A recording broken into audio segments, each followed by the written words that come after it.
Bonjour et bienvenue à vous sur actunautique.com, Nicolas Venance. Alors aujourd'hui, un gros scoop sur Actunautique, puisque je vous propose de découvrir en avant-première le tout nouvel XS11. Alors l'XS11, c'est le Benjamin de la gamme des XS catamarans, la toute nouvelle marque lancée par le groupe Beneteau en septembre dernier. Je vous propose de rencontrer tout de suite Bruno Belmont, responsable design produit chez XS Catamaran, pour nous parler de ce bateau. Bruno Belmont, bonjour. Bonjour Nicolas. Alors Bruno, à Paris en décembre dernier, vous nous aviez fait rêver en nous annonçant l'arrivée de l'XS 11 à Düsseldorf. Voilà, un mois après, c'est fait. Beaucoup de fierté, j'imagine, hein. Beaucoup de satisfaction d'y être dans les temps et avec le produit qu'on voulait montrer. Et donc le rêve devienne un peu plus tangible. Oui, ça nous fait super plaisir évidemment.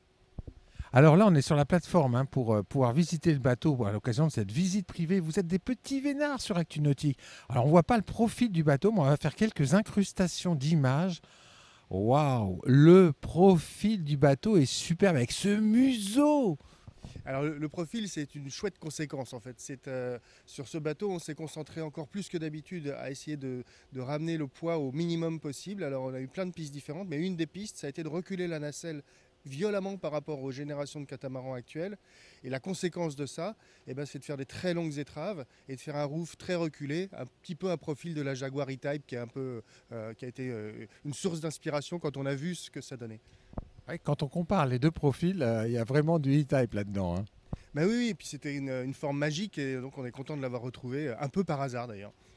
Un peu par hasard. Alors, ce qui est beau aussi, c'est le mât qui sort du roof en fait et qui allonge visuellement la ligne du bateau.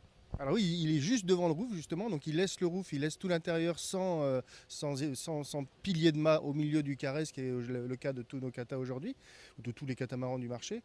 Et donc effectivement, ça donne une liberté d'espace qui est assez intéressante, qu'on va voir. Alors, on va visiter le bateau. Juste avant, quelques mots sur l'ADN de la marque, hein. Vous avez la chance de lancer une toute nouvelle marque sur le marché des catamarans. Vous avez souhaité la positionner sur le plaisir. Oui, le plaisir, parce que le plaisir du mouillage, tout le monde le connaît sur un catamaran. Le plaisir de naviguer à la voile, on l'avait parfois un petit peu moins, en tout cas dans la grande offre générale du marché. Et de se positionner plus au centre avec autant de plaisir à la voile que de plaisir au mouillage, c'était vraiment l'ADN de cette marque qui s'adresse du coup à des gens qui peut-être viennent plus du monocoque ou en tout cas sont peut-être un peu plus jeunes ou ont envie de trouver ce plaisir de barrer un bateau, d'en sentir des sensations et du plaisir. Et aussi dans les petits airs d'ailleurs. Aussi dans les petits airs, oui, parce que une des spécificités des modèles déjà lancés, c'est qu'en fait, dans les petits airs, 3, 5, 7 nœuds, ça avance, quoi. Et oui, ça avance, c'est parce que le rapport surface de voile sur déplacement est très favorable. Et ça faisait partie de notre volonté de donner envie aux gens d'arrêter le moteur et d'entendre le silence de la voile le plus vite possible dans les petits airs, 3, 4, 5 nœuds, naviguer à 3, 4, 5 nœuds. On va monter à bord du bateau, j'ai passé juste devant vous. Alors la première chose qui est frappante, ça aussi c'est la signature de la marque, c'est les deux postes de barre rejetés à l'arrière des flotteurs. Et alors sur ce bateau-là, l'avantage en plus, c'est que comme on a un mât en avant du roof, eh bien, toutes les manœuvres courent sur le pont sans avoir besoin de descendre du roof. Et du coup, les angles de vision sont encore agrandis par rapport aux autres XS qui sont aujourd'hui sortis. Et donc ça permet de voir sous le foc avec presque pas du tout d'angle mort, beaucoup moins d'angle mort en tout cas que sur tous les autres catamarans de croisière habituels qui ont le poste de barre soit derrière la cloison de roof, soit en haut. On va aller peut-être sur le poste de barre tribord, voir un petit peu toutes ces manœuvres qui ont été regroupées pour bien comprendre ce que vous nous expliquez. Alors c'est vrai que quand on s'assied ici derrière la barre, on a une visibilité qui est étonnante parce que on voit partout. Oui, c'est ce qu'on voit. En fait, on a un tout petit angle mort qui est le coin du roof parce qu'il faut quand même bien que le roof reste accroché au pont. Mais sinon, comme il n'y a pas d'effort sur le roof, il est très fin puisqu'il n'y a pas de manœuvre et le mât est en avant. Et du coup, cet angle, cette visibilité, elle est presque de 380. 360, pardon. Alors là, on a vraiment tout regroupé sous la main. Oui, là aussi, on a fait sortir du pont lui-même toute la console de barre, toutes les postes de manœuvre, pour avoir le moins de pièces à rapporter sur le bateau et donc ne pas avoir des poids ajoutés par des systèmes de collage ou de jonction mécanique. Alors moi, il y a un détail que j'aime beaucoup quand on s'intéresse à la casquette de roue. Vous me direz, c'est un peu technique, mais pas vraiment. Pas que ça. C'est cette casquette de roof injectée. Waouh! Alors il n'y a pas que la casquette de roof qui est injectée, on va le voir à l'intérieur. Le pont lui-même est aussi injecté. Le pont sur un catamaran? Ouais, dans le groupe Beneteau, c'est une première. Ça a été fait par certains de nos concurrents très bien d'ailleurs.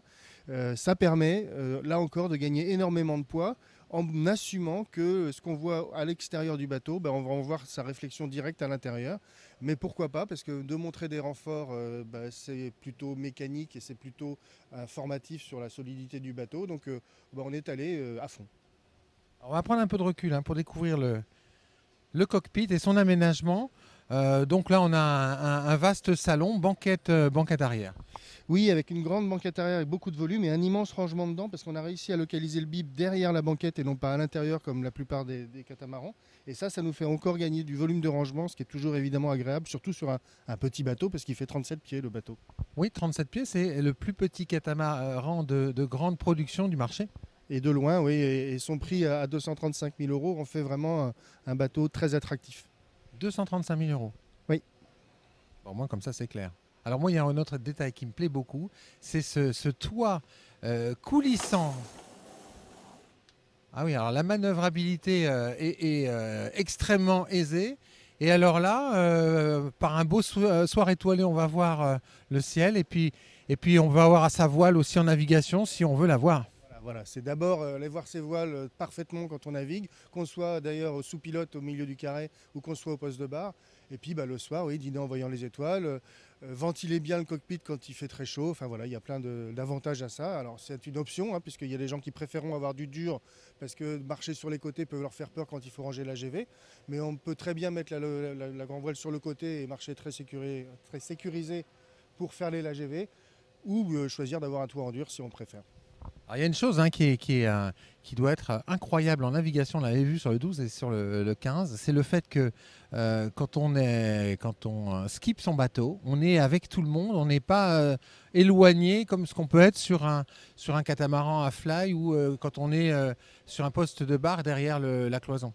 Oui, c'était vraiment l'idée là encore de dire on prend du plaisir quand on aime faire de la voile, mais surtout on attire les autres pour aller venez prendre la barre, vous êtes au même niveau, il n'y a pas de marche pour aller prendre la barre, il n'y a pas de marche pour aller aider aux manœuvres. C'est au contraire, les gens qui sont en train de s'amuser dans le carré, s'ils ont envie, ou dans le cockpit, s'ils ont envie, ils peuvent tout de suite venir sentir ce que c'est que barrer un bateau, et c'est ce côté convivial qu'ils ont trouvé s'additionner au côté plaisir de naviguer un peu égoïste. Au contraire, là on cherche à le partager ce plaisir. Alors maintenant, on va rentrer dans le carré de cet XS 11. Alors là aussi, là on est sur... Waouh! Ça c'est l'injection et puis un côté épuré, très clair, très reposant. Oui, alors ça vient de plusieurs choses. D'abord, évidemment, des choix de blanc sur les parois qui éclaircissent évidemment le bateau. Là encore, comme sur tous les autres XS, il n'y a pas de vitrage teinté. Les vitrages sont complètement transparents, donc laisse la vision pour le barreur idéale, mais aussi laisse rentrer la lumière sans rentrer la chaleur, parce que les hublots sont quand même assez verticaux. Et tout cet ensemble, lié à des choix de tissus plutôt clairs aussi, ça donne un bateau hyper lumineux. Et comme on est sur un bateau là encore qui fait 37 pieds, cette impression de luminosité, elle procure une réelle sensation de volume. Et ça, c'est forcément agréable. Ça n'empêche que dans ce petit volume, on a une table à cartes qui est une réelle table à cartes, de quoi asseoir tout le monde, et puis une cuisine avec des plans de travail qui sont suffisamment grands, des rangements qui sont suffisamment nombreux, et même une option de froid négatif, donc de congélateur, qui sur cette taille-là était difficile à ranger, mais on a réussi à la remettre. Alors, le choix d'un roof injecté, en fait, là aussi, c'était le devis-poids. Oui, et puis non seulement le devis-poids, mais en fait de faire un gel coat brillant à l'intérieur permettait d'avoir que des lumières indirectes qui se reflètent sur ce toit et redescendent une lumière sans ombre. En fait, on n'a pas d'ombre portée quand on est en train de manger, et ça aussi c'est très agréable, ça adoucit l'intérieur du bateau. Oui, et puis comme c'est injecté, de toute façon, on ne peut pas passer l'électricité dans le roof, si ce n'est à mettre des goulottes, et puis c'est pas le style. C'est très réussi. Cet éclairage indirect, c'est magnifique. Alors c'est vrai qu'on a une grande sensation d'espace et de volume, très moderne, très simple, très apaisant en fait. C'est apaisant ce style. Alors comment il s'organise en termes de nuit ? Alors, il y a deux versions d'aménagement. Là encore, on parle de simplicité. On aime bien ce mot-là quand on parle d'Excess en général et du 11 en particulier. La simplicité, ça ne veut pas dire de perdre des avantages ou des attendus d'un bateau de croisière. Il y a bien deux grands éviers et non pas un petit. Il y a bien un froid de 130 litres. Tout ça, ça fait partie de l'offre standard du bateau. Par contre, dans les choix d'aménagement, bah, évidemment, il y a une version qu'on appelle toujours propriétaire où il y a 3 cabines, donc une coque dédiée au propriétaire et puis une coque dédiée à ses invités, avec 2 cabines et une grande salle d'eau avec une douche séparée. Et il y a une version évidemment plus destinée à la location, mais aussi aux grandes familles où il y a 4 cabines, 2 salles d'eau, mais à chaque fois aussi des douches séparées, ce qui était pour nous important, même sur un bateau de 37 pieds, de conserver la douche séparée. C'est aujourd'hui un peu un attendu de confort auquel il ne fallait pas renoncer. Alors là, c'est une version propriétaire. La suite propriétaire est dans la coque tribord. C'est ça, oui. Alors on va tout de suite découvrir cette suite propriétaire. Alors ça, sur un catamaran, c'est toujours un grand plaisir, hein. Ah oui, quand même. Alors là, on a Incroyable, incroyable la hauteur sous barreau. On est à 2 mètres, à plus de 2 mètres. Oui, on est à plus de 2 mètres et on a un lit propriétaire qui fait 2 mètres par 2 mètres lui aussi, donc qui est un king size. Là aussi pour que le propriétaire puisse choisir dans quel sens il veut dormir, en travers ou en long, et qu'il ait le maximum de confort. Là aussi, beaucoup de clarté, quelques éléments en bois qui sont repris de ci, de là. Des vaigrages très modernes, clairs, brillants sur les côtés, grand vitrage latéral, une ventilation. Et des vaigrages qui vont plaquer le flanc de coque. Là aussi, c'est quelque chose dont on est très heureux parce que non seulement c'est le plus léger possible, mais c'est ce qui donne aussi le plus de volume possible puisqu'on ne perd pas un vaigrage vertical qui, lui, forcément, dépend de la largeur du pont en haut. Là, on vient vraiment coller à la coque et ça aussi, ça donne du volume. Ce qui est dingue, c'est qu'on est sur un catamaran de 37 pieds et on a un volume, une sensation d'espace qui est hallucinant. Alors au centre de cette suite, on a un bureau, les rangements qui vont bien, toujours des couleurs très modernes, et puis sur l'avant, la salle de bain propriétaire. Il y a vraiment un parti pris sur ce bateau qui est la simplicité, le design moderne. Oui, sans là encore renoncer à tout ce qu'on veut avoir sur un bateau de croisière moderne, c'est-à-dire dans la cabine propriétaire une belle grande douche séparée, un vasque largement suffisant et plein de rangements, parce que beaucoup de nos clients vivent à bord de ces bateaux, même à 37 pieds. Alors maintenant, on va gagner la coque bâbord qui offre 2 cabines, cabine avant, cabine arrière. On va tout de suite aller regarder la cabine avant, parce que cabine arrière sur un catamaran, on sait ce que c'est. Une cabine avant sur un 37 pieds, ça peut être assez dramatique. Oh là là là là. Ah, effectivement, là, on comprend le travail du volume. Mais en fait, on a la même hauteur sous barreau d'un peu plus de 2 mètres et une largeur dingue. Il fait combien le lit? Alors, le lit fait 1,70 m au pied, mais en fait aux épaules, donc là où on va dormir tête à l'avant, on est autour de 1,50 m, c'est-à-dire pratiquement du queen size. Ah ouais, mais ça, sur un 37 pieds, ça n'existait pas, hein. Non, ça n'existait pas et ça a été possible parce que tout en gardant une coque étroite, au-dessus de l'eau, on s'est bien évasé. Et là-dessus, le travail de VPLP et de Patrick Lequément a été essentiel. Et les astuces d'aménagement intérieur qu'on a pu travailler avec Naota et le bureau d'études ont permis de donner ce volume assez unique sur un bateau de cette taille-là. Et même sur un 40 pieds, aujourd'hui, il n'y a pas beaucoup de lits qui font cette taille. Alors maintenant, on va regarder la salle de bain. Alors la salle de bain, elle est centrale. Elle se partage entre les deux cabines bâbord avec une douche séparée. Ça, c'est vraiment indispensable, hein, sur un bateau. Et puis la partie toilette sur l'arrière. Là aussi, un espace dingue. C'est-à-dire qu'on peut se doucher sans se cogner partout. C'est dingue. Et pour optimiser le volume, on a choisi de faire une porte coulissante et non pas une porte ouvrante, ce qui permet évidemment de ne pas prendre de volume à l'intérieur de la salle d'eau. Alors on va se décaler pour aller découvrir maintenant la cabine arrière. La cabine arrière, elle est plus traditionnelle, hein, parce que généralement les cabines arrière sur les katas, c'est plutôt des belles cabines.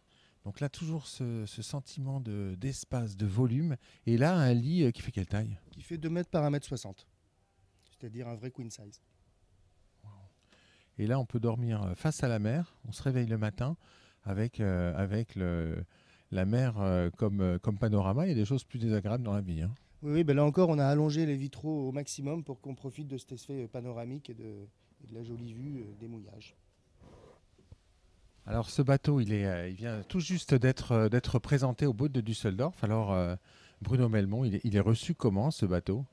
Alors évidemment, la veille du salon, on a reçu tous nos concessionnaires qui viennent de partout dans le monde et qui étaient très impatients, comme nous d'ailleurs, de le voir et de réagir. Et on a un retour qui est au-delà de nos espérances. On est vraiment très heureux de voir tous les concessionnaires ont été subjugués, je pourrais le dire, par le bateau, par tout ce que ça taille, par passer pour une contrainte et au contraire a été des belles opportunités de se différencier. Et ben, depuis, ça défile de tous leurs contacts qu'ils avaient et aussi de tous les clients qui viennent ou les prospects qui viennent visiter le salon. Et on a une belle queue pour la visite de ce bateau depuis le début du salon. On est très très heureux. Rappelons le devis poids et rappelons le prix de ce bateau, parce que ça aussi, c'est quand même deux éléments à côté desquels il ne faut pas passer. Oui, alors le poids, hein, on en avait parlé à Paris, on visait 30% de gain sur l'ensemble de l'aménagement intérieur, on l'a eu, donc on en est très content. On visait d'être en dessous des 9 tonnes en poids léger et on y est, on est à 8 tonnes 8. Donc voilà, les deux objectifs techniques qu'on avait donnés à l'équipe, bah, ils ont été atteints et ça c'est très bien. Et tout ça, parce qu'un bateau léger c'est un bateau moins onéreux, bah, c'est un bateau à 235 000 euros hors taxe, avec l'équipement des voiles, un guindeau, enfin suffisamment pour partir naviguer. Voilà, c'était là aussi un objectif difficile à tenir et je remercie beaucoup l'équipe de développement, Arnaud Debout en particulier qui était le chef de projet et toute son équipe qui ont réussi ce projet du début à la fin.